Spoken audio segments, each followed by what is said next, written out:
Liyayikhetha igumgedlela inkosi enkulu Bomela Sidima Samampondo, ubaba mkhulu omkhulu phakade, amen.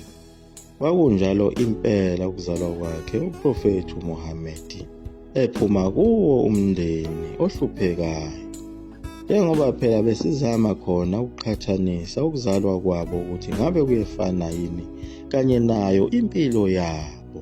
Benaye phela uShembe. Yebo, kukhona ukuncane ukuqondanayo ngoba phela yena uMprofethi uMuhammad alikho izwi elake lakhuluma ukuba libikezele ukuba uzozala, kodwa bobabili babezalwa kuyo imindeni eyayimpofu, futhi bobabili bakhulela khona emaplazini belusa zona izimvu. uShembe yena washonelwa uyise esemncane, wabe esesala nonina, kodwa yena uMuhammad akambonanga sidalo uyise ngoba washona esasesiswini sikanina wakhe, lapho kwatholakala khona ukuthi unina usekhulelwe emveni kokungcwatshwa kukababa wakhe uMuhammad. Empilweni yabo yokuganwa, bobabili baphuza ukuganwa ngoba naye uShembe waganwa eminyakeni ekalelwa ku-23, kanti yena uMuhammad waganwa eseneminyaka engu-25. uShembe wagcina eganwe ngamakhosikazi amathathu, elungiselela ukuganwa inkosazana yesine eyagcina ngawo ukuba ingoduso ababezele naye umntwana oyedwa, lowo phela kwakuyintombi uMantimbane.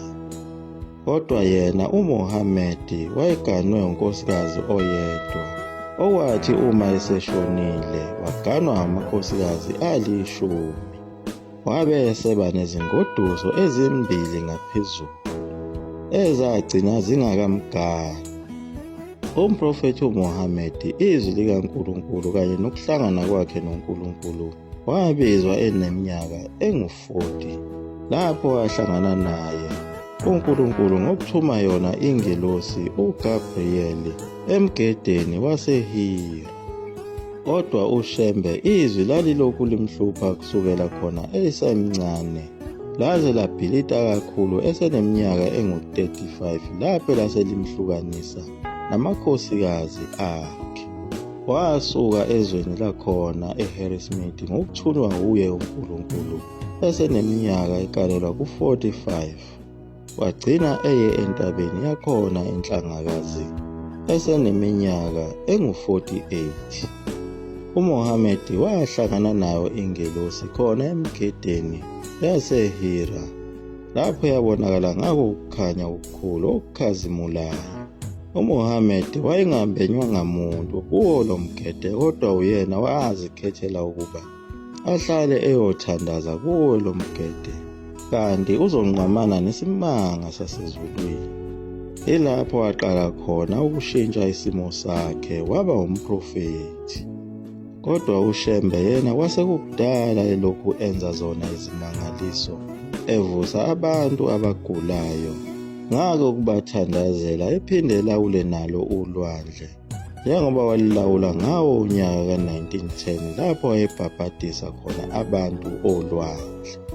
Kwaze kwafika sona isikhathi sokuthi aye entabeni enhlangakazi, lapho khona ahlangana noNkulunkulu, naye owayeqhamuka ngako ukukhanya okukhulu okusabekayo, okwagcina sekufika naso isixuku sazo izingelosi khona entabeni enhlangakazi.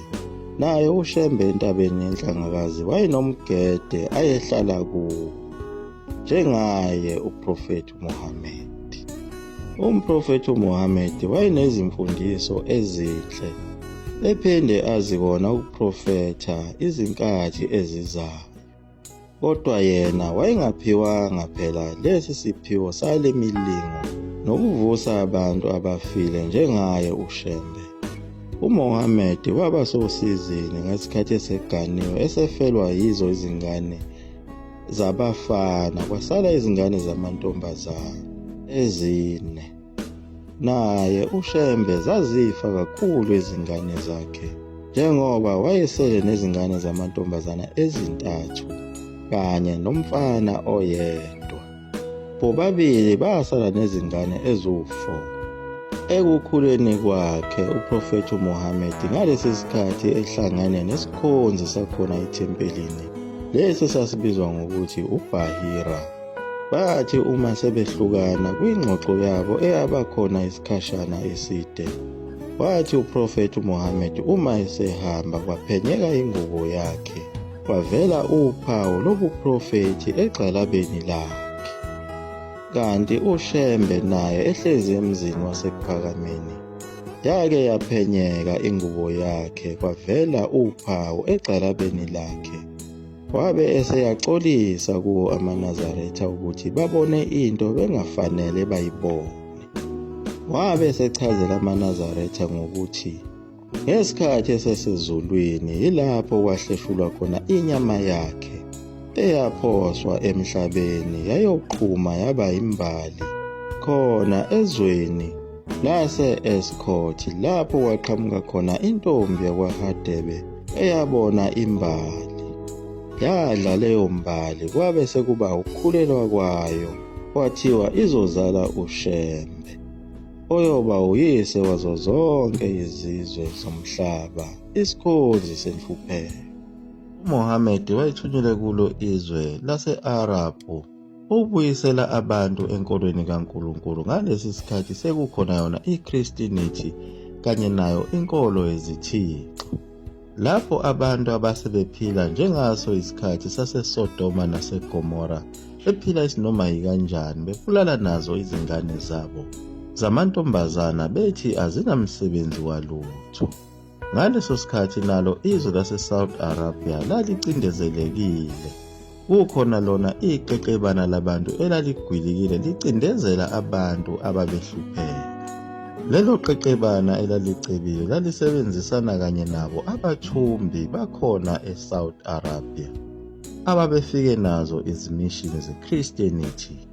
Wafika uMuhammad ukuba azobakhulula kulolu sizi, ababuyisele enkolweni kaNkulunkulu umenzi wezulu nomhlaba. Ngokufanayo naye uShembe wafika kulo lelizwe. Abantu base baphuma kudala enkolweni yakhe uNkulunkulu umenzi wezulu nomhlaba, sebangena kuyo inkolo yasezimishini eyayifike nabacindezeli babo. Enye ingxenye yabo abantu bakhona kuleli lizwe yayikholelwa kuyo imilingo yayo imithi yobuthakathi, okuyiyona eyayisizithixo zabo. Izigubhu phela ezazinamafutha ezilwane bezibiza ngabo obabe nomame, ngoba zazilekelela kakhulu ekwandiseni imfuyo, zingamaziko emfuyo. Nazo izingane zazibulawa khona kulelizwe lakithi, ikakhulukazi zona phela izingane ezincane ezisuke zingamawele ngakugingiswa amagabadi.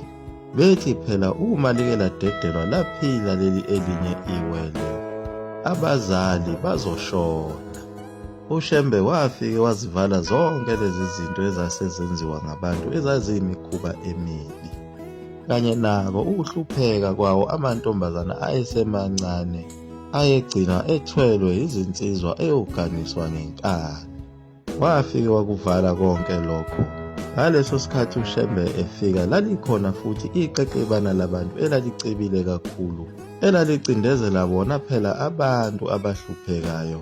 Lelo qeqebana yilona phela elalisebenzisana kanye naye umthumbi wabo abantu abamnyama. Njengoba lelo qeqebane laselifundisiwe laze lafika khona emazweni aphesheya kwezilwandle, liqeqeshelwa kona ukuthi lizokwazi ukucindezela abantu kakhudlwana.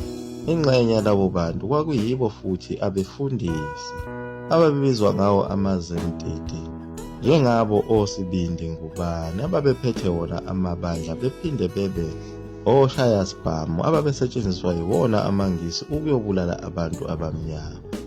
uShembe wayezelwe khona ukuthi azobakhulula bonke laba bantu ababecindezelwe amangisi namabhunu kanye nawo amadube esandlwana.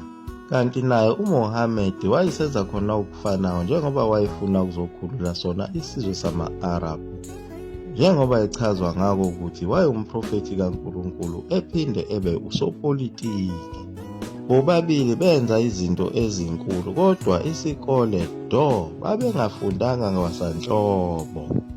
Kodwa bobabili ukuhlakanipha kwabo kwakumangaza ngoba babehlula kwazona izifundiso. Okunye okufanayo phakathi kwakhe umprofethi uMuhammad naye uShembe ilolu hambo lwabo abalenza minyaka yonke. Kuleli zwe lase-South Africa uShembe lolu hambo lwakhe ahlangana nalo uNkulunkulu oluyisikhumbuzo ngokuhlupheka kwakhe kanye nosuku olukhulu lokufika kukaNkulunkulu emhlabeni oluba ngawo uJanuwari, lapho ayehleli khona entabeni eNhlangakazi inyanga yonke, njengoba wayelokhu efike ngawo uDisemba 26, 1912 kwaze kwashaya u-1913 Januwari. uNkulunkulu waze wafika kuwo umhla ka-8, njengoba wahlala 14 days kwaze kwafika uNkulunkulu.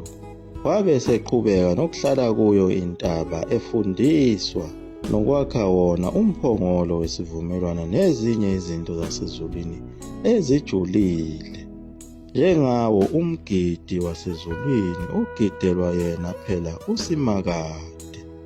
Naye uMuhammad wahlala inyanga yonke kuzo izintaba nemigede yaseHira, njengoba ngokwekhalenda lamaRoma bakala ngokuthi uFebruary 28 kuze kuyoshaya yena uMarch 28 ehleli kuzo leziya ntaba zaseHira.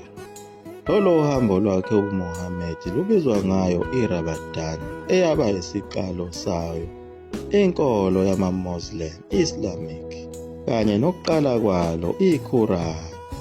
Lowo mkhosi ubizwa ngayo phela iRamadan onemithetho, nakho ukudla okudliwa khona kulo mkhosi kukhethiwe, njengoba ukudla okuthosiwe kungavumelekile kuyo iRamadan. Nokudla okunoshukela omningi akuvumelekile, nokudla okunosawoti omningi akuvumelekile nawo, kanye nawo ama-processed food awavumelekile. Wonke opholoni bakho namaviyena awavumelekile, kanye nazo izinkwa zakho ezinevubelo azivumelekile kulo mhlangano weRamadan. Ukudla phela okunefiber eningi kanye nayo isodium eningi akufuneki kuwo mkhosi weRamadan, kanye nayo inyama yenkukhu nokudla okubabayo akufuneki. Asisakhulumi-ke ngayo ingulube kanye nawo ama-prawns awavumelekile. Naye uShembe kulolu hambo lwakhe olungcwele lasentabeni inhlangakazi konke lokhu kudla akuvumelekile.